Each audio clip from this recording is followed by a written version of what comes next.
It's been a weird start to the year for marketers looking for work. Technology and new behaviors, I gotta say mostly bad behaviors from hiring companies, they leave marketers marketing themselves like, well, kind of like they're playing an open world video game. Let's call it maybe tiers of the resume. You're grinding through endless side quests, those are the applications. You battle increasingly powerful bosses, think interview panels, and just when you think you've reached the final level, that final boss, poof, the employer vanishes into the mist and leaves you behind nothing but an automated rejection email that calls you Player 72. Yeah, it's that brutal out there. So how do you actually stand out in 2025? Well, the problem isn't just competition. It's that marketing itself has evolved into something paradoxical. Today's marketer is expected to be a specialist, but also a generalist, a strategist, but also an operator, a data analyst, but also a creative powerhouse. Basically, companies don't just want unicorns anymore. They want multi-class unicorn wizard hacker marketers. And that's where the biggest mistake happens. What I see too many marketers trying to do as they market themselves is try to fit themselves into a point solution, into the wrong shape. You know, that T shape where we're supposed to fit, where we're deep in one area and broadly experienced across a number of others, that T-shaped marketer. Well, now I see a lot of I-shaped marketers, where they're super deep expertise in one thing. I'm a killer copywriter, but I have no breadth. Feels like a master, but struggles to connect their skills to a bigger picture. Or I see the M-dash marketer. And this is familiar with veterans that I see out there. We know a little bit about everything, but nothing too deeply. Kind of like the buffet where everything looks good. I've got experience in so much, but nothing that actually really satisfies. Then there's the star-shaped marketer. They're an expert in everything.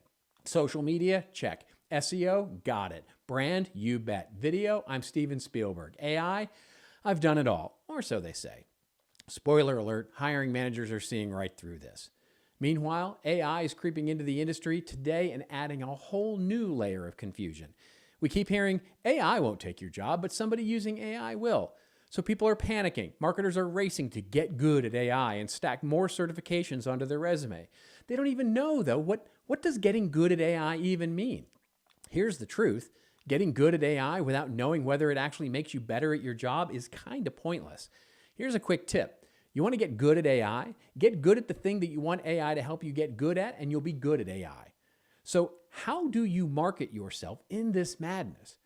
Here's the best advice I've ever received, and it's advice that I gave myself and I continually give to entrepreneurs who want to get into the freelance world or want to market themselves to senior level positions in other companies.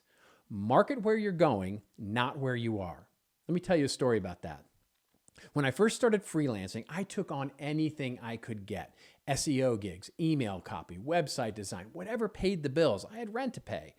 But if you had checked my website or my content on social media or anything, you wouldn't have seen SEO specialist or website designer. Nope. What you'd see is content marketing strategist. I positioned myself for the job that I wanted. I was marketing myself where I wanted to go, not where I was, not the jobs that I was going to ultimately survive. And guess what? Eventually, I convinced someone to hire me for exactly that. One gig turned into another and another and another, and suddenly I was no longer pretending to be a content marketing strategist. I actually was one. But here's the key. I didn't fake it till I make it. I put in the work, I studied, I learned, I actually went out and walked the walk. And as a mentor told me, the best way to learn something is to learn how to teach it. So how do you apply this developing your own product, if you will, to your own career and your own positioning as a marketer? I want you to think of your career along a smiling curve.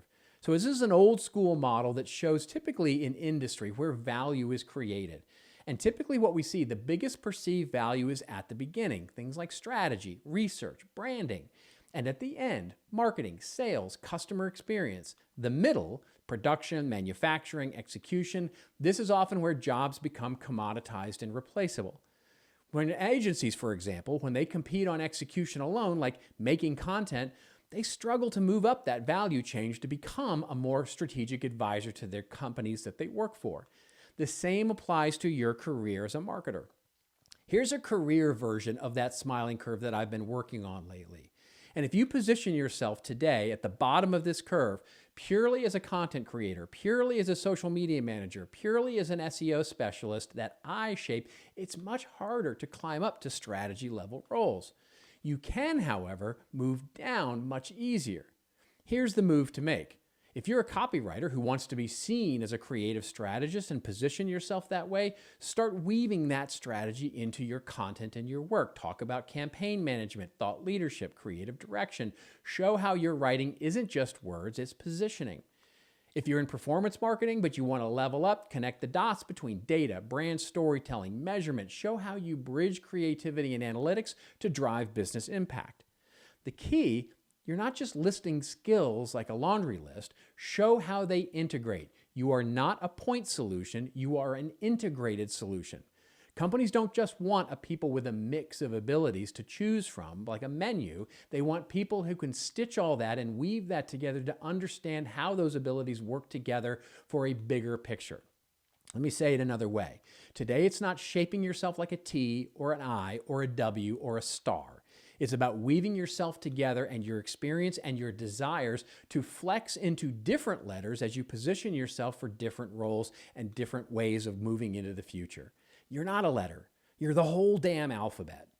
But wait a minute, hold on. Before you go too far, I want to say this isn't a guarantee. This is not a template. Marketing is changing fast, and companies are right now making short-sighted decisions, both in losing people and in hiring people. AI is going to replace some jobs, sometimes for the exact wrong reason. That's just reality, and that's the video game we're playing. But it's also a key component in how resumes are reviewed and people are lined up for interviews, and that plays a key in how we can differentiate ourselves. So I'm not promising that it's going to get easier, but what I do believe truly is that the people who will thrive will be the ones who can stitch together value across this curve, making themselves both highly skilled and matching those capabilities to be highly irreplaceable by technology or automation. Don't just update your resume. Think like the marketer you are and update how you think about your value. Tomorrow, what is your value where you're going? Market where you're going, not just where you are. You want a little more? Check it out over here, right? And remember, it's your story. You tell it well. I'll see you next week.